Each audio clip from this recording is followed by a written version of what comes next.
tous, aujourd'hui on se retrouve pour une nouvelle vidéo qui va être un tuto comment réaliser une pierre à sel comme celle-ci pour les chevaux, pour les ânes et pour les vaches. Alors ce n'est pas que pour les chevaux, ça peut être aussi pour d'autres animaux. Si vous collectionnez d'autres animaux, vous pouvez évidemment en faire, ce n'est pas que réservé aux chevaux ou pour d'autres animaux qui la lèchent. Alors on va tout de suite commencer par ce qu'il faut prendre. C'est parti. Nous voilà dans le nouveau bureau parce que le vieux est envahi par les slèches. Et en fait on m'a donné un nouveau bureau qui est juste là, voilà, nouveau bureau. Bref, ce n'est pas ça l'important.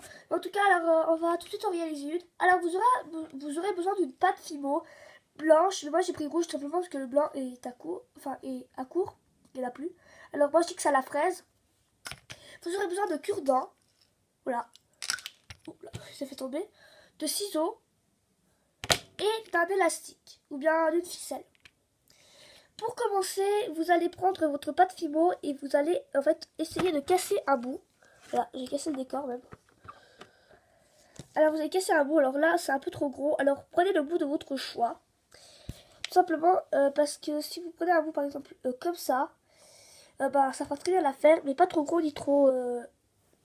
Je vais même couper encore un bout. Voilà, par exemple ça c'est par exemple si vous voulez faire une petite pierre ou bien un truc comme ça. Et vous allez mixer la pâte jusqu'à quand ça devient rond. Vous devez faire un truc rond. On se retrouve juste après. Mais c'est pas trop rond, c'est pas très grave. Mais si c'est pas trop rond, essayez encore de bien la mettre ronde. En tout cas, chez moi, ça va. Voilà.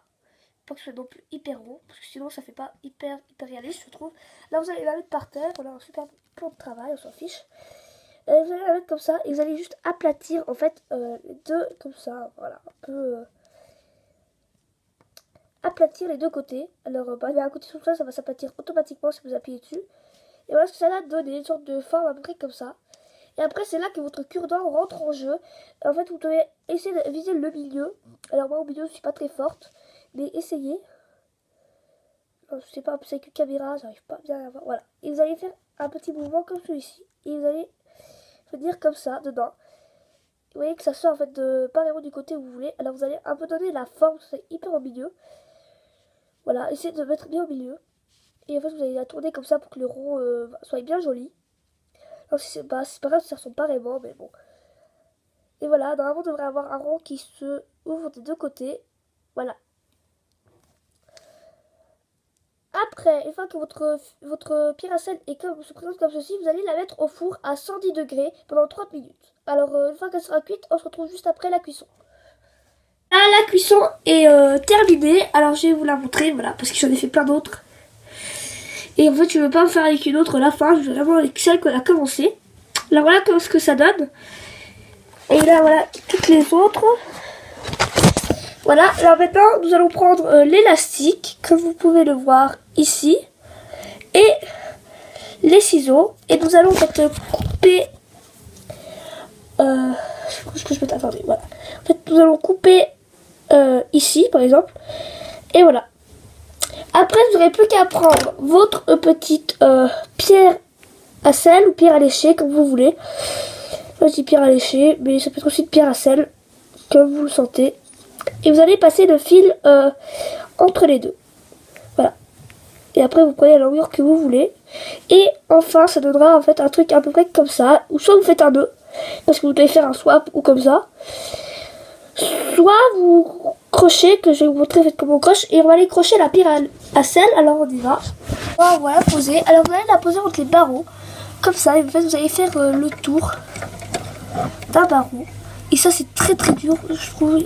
Ça c'est vraiment le truc le plus dur et qui va prendre hyper longtemps à faire. Sérieusement, il m'énervait vraiment. Alors voilà comment vous pouvez mettre. Et après vous allez faire un nœud qui tient. Ma mère c'est mieux les faire que moi, mais je pense que j'arriverai à les faire. Attendez, je le refais juste vite fait, ça par contre. Si j'accroche comme ça, voilà, comme ça, vous allez mettre comme ça votre pierre à sel et vous allez l'accrocher comme ça.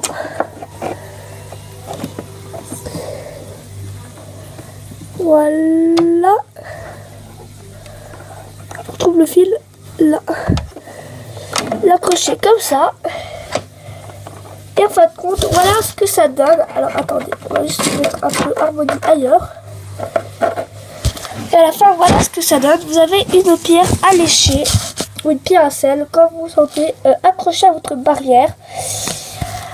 Alors j'espère que ce petit tuto vous aura plu. N'hésitez pas à vous abonner, à liker, à partager et on se retrouve pour une nouvelle vidéo. Bye!